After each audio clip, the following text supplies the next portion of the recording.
दोस्तों बिहार वापसी को लेकर बहुत बड़ा अपडेट आ गया है।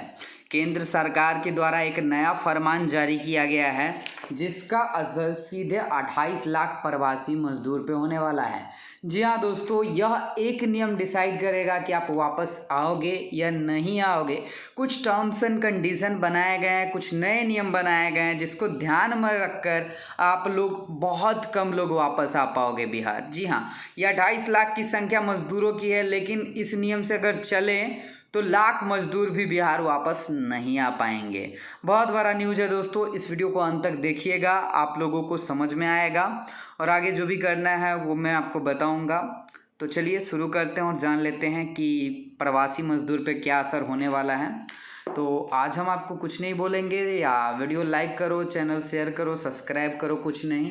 डायरेक्ट दोस्तों हम न्यूज़ पे आते हैं। ये जो न्यूज़ आया है वो भास्कर.com के द्वारा आया है और यहाँ पर देख सकते हैं केंद्रीय गृह मंत्रालय की नई गाइडलाइन, बिहार के 28 लाख प्रवासियों की घर वापसी हो गई मुश्किल, केंद्र सरकार ने राज्य को भेजा पत्र। तो दोस्तों यहाँ पर केंद्र सरकार के द्वारा जो है राज्य सरकार को पत्र भेजा गया है।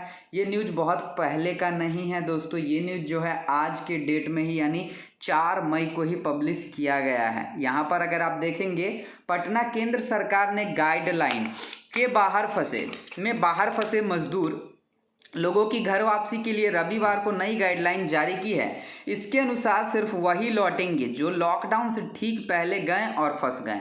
अब दोस्तों यहाँ पर इस हिसाब से क्या है कि लॉकडाउन जो हुआ था, लॉकडाउन से 10 दिन, 15 दिन, 20 दिन पहले जो बिहार के व्यक्ति किसी दूसरे राज्य में गए थे और लॉकडाउन होने की वजह से वहाँ फंस गए, वो वापस आ जाएंगे। लेकिन वैसे मजदूर, वैसे लोग जो बहुत पहले से दूसरे राज्य में यानी 2 महीने 3 महीने पहले से रहकर, 2 साल 3 साल पहले से रहकर दूसरे राज्य में काम कर रहे थे और इस लॉकडाउन की वजह से बिहार वापस आना चाहते हैं, वो नहीं आ पाएंगे। यहाँ पर आप साफ साफ देख सकते हैं, जो लॉकडाउन से ठीक पहले गए और फंस गए।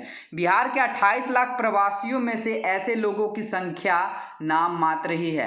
यानी दोस्तों 28 लाख मजदूर जो बाहर फंसे हुए हैं और उनमें से ऐसे मजदूर बहुत कम है जो तुरंत गए थे और लॉकडाउन की वजह से फंस गए। तो ये बहुत बड़ा अपडेट है केंद्र सरकार का और बहुत सारे मजदूर को ये सुनकर बहुत दुख भी हो रहा होगा। दोस्तों दुख हमें भी हो रहा है क्योंकि ऐसा न्यूज़ पढ़ना हमें भी सही नहीं लग रहा है, लेकिन क्या करें, हमारा काम है आप तक जेन्युइन जानकारी पहुंचाना। इससे अब बाकी प्रवासियों की घर वापसी मुश्किल होगी। केंद्रीय गृह सचिव अजय भल्ला ने सभी राज्यों के मुख्य सचिव को 3 मई पत्र के जरिए यह स्पष्ट किया है कि लॉकडाउन के दौरान देश भर में फंसे प्रवासी मजदूर, तीर्थयात्री, पर्यटक व छात्र समेत केवल उन्हीं लोगों को मूवमेंट की अनुमति होगी जो लॉकडाउन से ठीक पहले अपने पैतृक स्थान या कार्य स्थान पर गए थे और लॉकडाउन के कारण वापस नहीं लौट पाए और फंसे हुए हैं।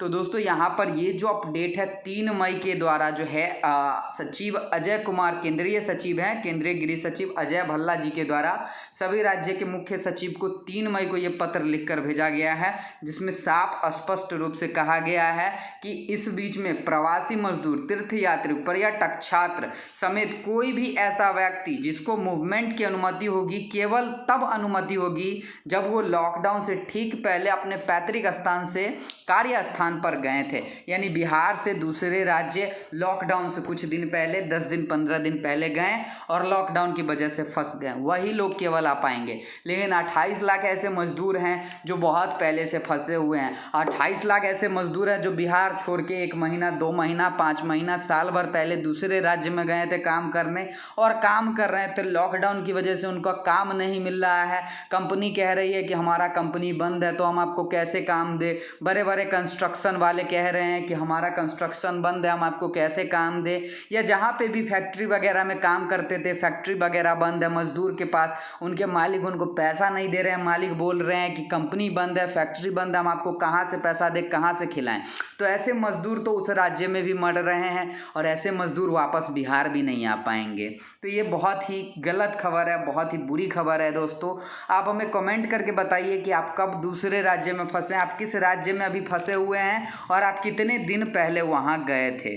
तो ये बहुत ही बुरी खबर है दोस्तों, मेरे को बहुत ही प्रॉब्लम हो रहा है इसको पढ़ने में। लेकिन आप यहाँ पर देख सकते हैं इस पत्र में स्पष्ट किया गया है कि वैसे लोगों को लॉकडाउन में आवाजाही की मंजूरी नहीं है जो सामान्य तौर पर रोजगार या कामगार के लिए नेविन पैलेस से बाहर हैं और घर लौटना चाहते हैं। तो यहाँ पर नेटिव पैलेस से आप लोग बाहर हैं और घर लौटना चाहते हैं, तो सामान्य तौर पर लिख दिया गया है वैसे लोगों को लॉकडाउन में आवाजाही की मंजूरी नहीं है जो सामान्य तौर पर रोजगार या कामगार के लिए नेटिव पैलेस से बाहर हैं। अब दोस्तों, अगर आप रोजगार और कामगार के लिए बिहार छोड़कर बाहर गए थे और वहाँ लॉकडाउन की वजह से फंस गए हैं तो आप लोग को आने की अनुमति नहीं है, साफ साफ यहाँ पर लिखा गया है। तो दोस्तों, इसका जो लिंक है मैं ज़रूर आपको डिस्क्रिप्शन में दे दूंगा, आप यहाँ पर आकर पूरा पढ़ लीजिएगा ताकि आप लोग को भी कोई डाउट नहीं हो। और आज का ही ये न्यूज़ है, मैंने आपको पहले भी बता दिया, यहाँ पर देख सकते हैं ये आज का ही न्यूज़ है दोस्तों। तो यहाँ पर देख सकते हैं बहुत ही बुरी खबर है दोस्तों, आप लोग नहीं आ पाएंगे, यहाँ पर साफ साफ बताया गया है। लेकिन मैं आपको बताऊँगा, आप नोडल अधिकारी से और राज्य स्तर पर जो नंबर दिया गया उस पर संपर्क करिए, ज़रूर करिए और वहाँ पर बात आप ज़रूर करिए। यहाँ पर देख सकते हैं बिहार के मुख्य सचिव दीपक कुमार ने कहा कि हम पहले से ही उन्हीं लोगों को वापस ला रहे हैं जिनके पास ठिकाना नहीं है और लॉकडाउन की वजह से वहां उनका गुजर बसर करना एकदम मुश्किल में पड़ गया है। देख सकते हैं प्रवासियों की वापसी के लिए राज्यों ने बेहतर समन्वय बनाए, लौटने पर सुविधाओं का ख्याल रखेंगे, मुख्यमंत्री के द्वारा यहाँ पर बताया गया है। मुख्यमंत्री नीतीश कुमार ने लॉकडाउन के दौरान फंसे हुए लोगों को वापस लाने के लिए सभी राज्यों के साथ बेहतर समन्वय बनाने का आदेश दिया है। रविवार को राज्य में कोरोना वायरस संक्रमण की स्थिति की समीक्षा करते हुए मुख्यमंत्री ने कहा कि वापस लौटने के इच्छुक लोगों को समस्या नहीं हो। उन्होंने कहा कि बाहर से आ रहे लोगों को जिला मुख्यालय और संबंधित प्रखंड क्वारंटाइन सेंटर पर भेजने के लिए वाहनों में सोशल डिस्टेंसिंग का पालन किया जाए। सभी प्रखंड क्वारंटाइन सेंटर और पंचायत स्तरीय स्कूल क्वारंटाइन सेंटर पर भोजन, रहने और चिकित्सीय सुविधा की गुणवत्तापूर्ण व्यवस्था रखें।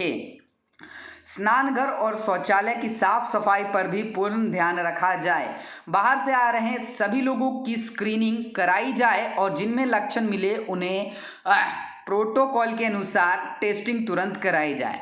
बैठक में मुख्य सचिव समेत अन्य अधिकारी मौजूद थे। मुख्यमंत्री ने कहा कि जीविका और राष्ट्रीय शहरी आजीविका मिशन द्वारा चिन्हित लोगों के प्रति परिवार 1,000 रुपये देकर राशन कार्ड उपलब्ध कराएं। सभी परिवारों को सहायता राशि के साथ राशन कार्ड भी मिले।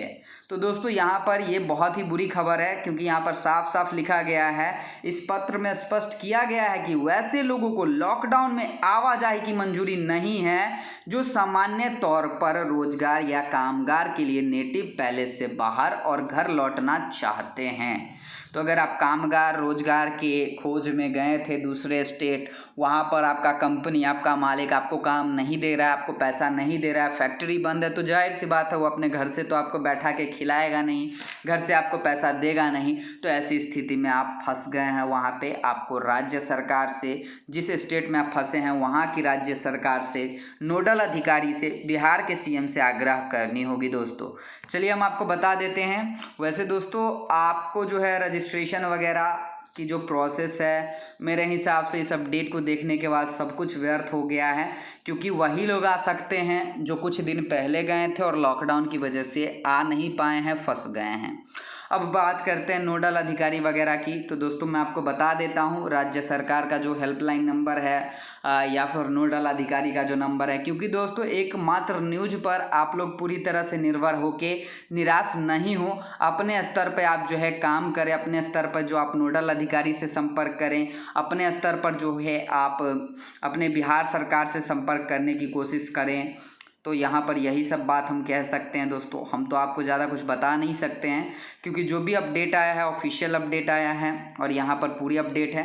बात करते हैं बिहार से बाहर फंसे मजदूर। बिहार आने के लिए जो आप अपने नोडल अधिकारी से संपर्क करिए और जो हेल्पलाइन नंबर बनाया गया उससे आप संपर्क करिए क्योंकि हो सकता है वहाँ से आप लोगों को कुछ मदद किया जाए। और बाकी जो न्यूज़ थी मैंने आपको बता दिया है। यहाँ पर मैं आपको नोडल अधिकारी का नंबर दिखा देता हूँ। अगर आप दिल्ली से हैं तो आप इनसे संपर्क कर सकते हैं। मैं जूम करके आपको दिखा देता हूँ। यहाँ पर आप देख लीजिए, दिल्ली से हैं इनसे संपर्क करिए, जम्मू कश्मीर से इनसे, पंजाब से हैं इनसे, उसके बाद हरियाणा से हैं, राजस्थान से हैं, गुजरात में फंसे हैं, उत्तराखंड में फंसे हैं, उत्तर मध्य प्रदेश, छत्तीसगढ़, उड़ीसा, झारखंड, वेस्ट बंगाल, आसाम, मेघालय, नागालैंड, इस सभी जगह पे आप फंसे हैं। तो ये जो नंबर आपको दिख रहा है मैं आपको दिखा देता हूँ एक बार फिर से स्क्रॉल करके, इस नंबर पे आप संपर्क कर सकते हैं। उसके बाद दोस्तों मैं बात करता हूँ तो राज्य सरकार के द्वारा जो आपके लिए एक नंबर जारी किया गया, इसको भी मैं जूम करके आपको दिखा देता हूँ। बिहार के लोग, सॉरी दोस्तों, यहाँ पर जो है बिहार के लोग जो बिहार से बाहर अन्य राज्य में काम करते हैं और लॉकडाउन के कारण वहाँ फंसे हुए हैं, वे बिहार वापसी के संबंध में नीचे दिए गए हेल्पलाइन नंबर पर कॉल कर सकते हैं। तो दोस्तों यहाँ पर जो कंट्रोल रूम का नंबर है इस पर कॉल करिए, ठीक है। उसके बाद जो है आपका सीनियर एग्जीक्यूटिव कार्यालय का नंबर है, इस पर कॉल करिए। उसके बाद जो है डेडिकेटेड हेल्पलाइन नंबर है स्टूडेंट के लिए, इस पर आप कॉल कर सकते हैं। बस दोस्तों, और ये जो पटना न्यूज़ है भास्कर.com के द्वारा पब्लिश किया गया, और भास्कर कितनी बड़ी न्यूज़पेपर है आप लोग सभी को पता है। भास्कर का आपको जो है न्यूज़पेपर भी देखने को मिलता है, तो आप इस पर पूरी तरह से ट्रस्ट कर सकते हैं। इस न्यूज़ का लिंक जो है मैं डिस्क्रिप्शन में दे दूँगा। तो बस आज की इस वीडियो में यही, मेरे पास तो कुछ कहने को है नहीं। आप हमें कमेंट कर बताएं कि आप अभी किस जगह पे फंसे हुए हैं और आप कितने दिन पहले वहां गए थे। साथ ही साथ जो ऑनलाइन रजिस्ट्रेशन प्रोसेस है उसको आप रजिस्टर्ड कर दीजिए, क्योंकि हो सकता है सरकार के पास डाटा जाए, आपकी मजबूरी उनके पास पहुंचे, तो हो सकता है वो कुछ व्यवस्था करे। नोडल अधिकारी से आप संपर्क करिए, उनको कॉल करिए, उनको बताइए। राज्य स्तर पर जो हेल्पलाइन नंबर है, कॉल सेंटर नंबर है, उस पर कॉल करिए, अपनी परेशानी बताइए, क्योंकि इसमें साफ साफ लिखा गया है बिहार सरकार ऐसे लोगों को वापस ला रही है और ऐसे लोगों को वापस लाएगी जिनके पास रहने का कोई साधन नहीं है, जिनके पास खाने पीने का कोई साधन नहीं है, जिनके पास जो है जो पूरी तरह से मजबूर हो चुके हैं, उन लोगों को वापस लाया जाएगा। तो जाइए आप अपनी मजबूरी बताइए केंद्र सरकार, राज्य सरकार को, और अपने लेवल पे आप जो है सब कुछ करके देख लीजिए, क्योंकि बैठने से कुछ होगा नहीं। ऑनलाइन रजिस्ट्रेशन के लिए कोई लिंक दिखता है उस पर जाकर रजिस्ट्रेशन कर दीजिए, कोई अधिकारी का नंबर मिलता है उस पर जाकर कॉल करिए, उनसे बात करिए, क्योंकि इसके अलावा आप कुछ कर भी नहीं सकते हैं। हाथ पे हाथ रख कर अगर आप बैठे रहेंगे तो आप बैठे ही रह जाएंगे और आप वहीं पे फंसे रहेंगे, मर जाएंगे, लेकिन कोई सुनने वाला नहीं रहेगा। तो देख लीजिए यहाँ पर जो भी है मैंने आपको पूरा प्रोसेस बता रखा है, न्यूज़ का जो सोर्स है मैंने आपको दिखा दिया। बस आज की इस वीडियो में यही, उम्मीद है आपको ये वीडियो पसंद नहीं आया होगा। इस वीडियो को शेयर करें ताकि ज़्यादा से ज़्यादा मजदूरों तक ये बात पहुँच सके। मिलते हैं अगले वीडियो में।